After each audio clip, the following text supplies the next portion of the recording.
1 फरवरी यानी रविवार को वित्त मंत्री निर्मला सीतारमण संसद में बजट का पिटारा खोलने वाली है। पहली बार ऐसा हो रहा है कि बजट रविवार को आ रहा है, लेकिन टैक्स पेयर्स की उम्मीदें कम नहीं है।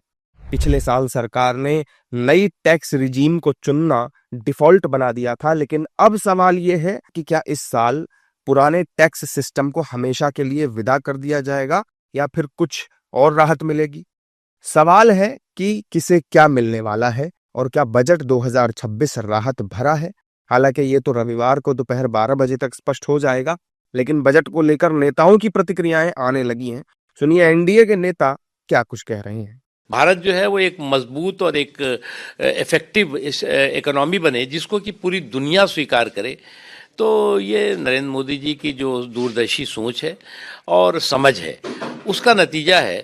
और इसीलिए जो तूफानों में बढ़ते जा रहे हैं वही दुनिया बदलते जा रहे हैं। तो तूफानों में भी जो है वो हम मजबूती के साथ अपने देश की इकोनॉमी और अपने देश की व्यवस्था को जो है वो मजबूत भी रखा है और महफूज भी रखा है। आर्थिक सर्वेक्षण आया हमारा, तो आर्थिक सर्वेक्षण एक तरीके का जो आर्थिक हमारा जो वास्तविकता होती है, यथार्थ होता है और जो आत्मविश्वास का दस्तावेज है एक प्रकार का वो, और उसमें इस प्रकार का जो स्वरूप उभर कर आया है कि ये एक राजनीतिक घोषणा नहीं है, देश की अर्थव्यवस्था का ये एक ईमानदार एक्सरे है।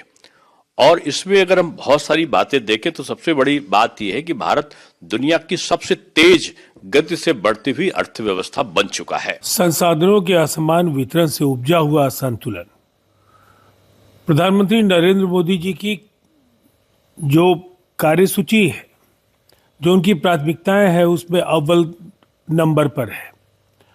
और इसका उदाहरण है, ये आंकड़ों से समझाया जा सकता है कि कांग्रेस ने जो बिहार को दिया उसके मुकाबले केवल 11 वर्षों में लगभग 3.5 गुनी ज्यादा केंद्रीय सहायता की राशि बिहार को मिली।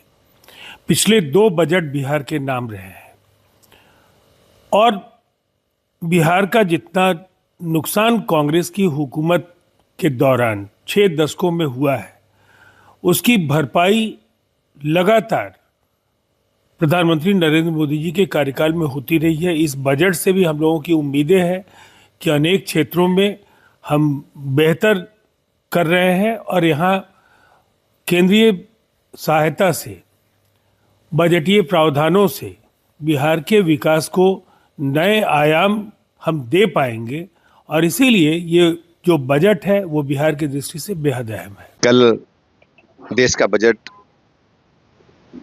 भारतीय संसद में प्रस्तुत होगा और हम सब बजट के माध्यम से देखेंगे कि कैसे समावेशी बजट बनाया जाता है। किसानों को, नौजवानों को, महिलाओं को, उद्योगपतियों को, इवन दिन गरीब आदमी की आवाज बन करके बजट उभरेगा।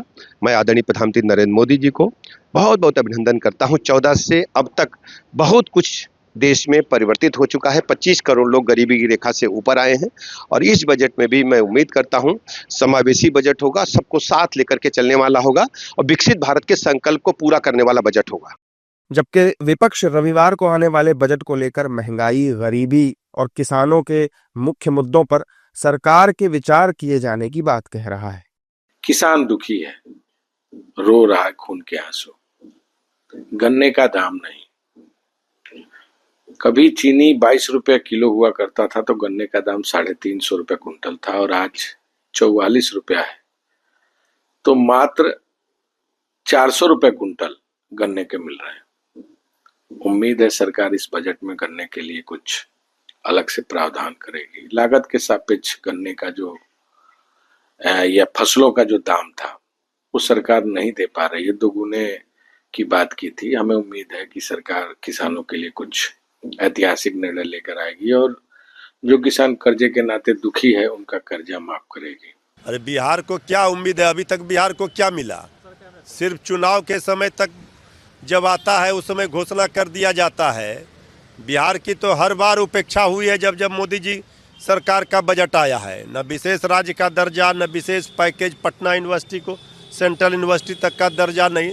अब क्या देंगे बिहार को? अब तो मशीनरी तंत्र से ही चुनाव जीतना है, तो अब बिहार की जनता को क्या देना है।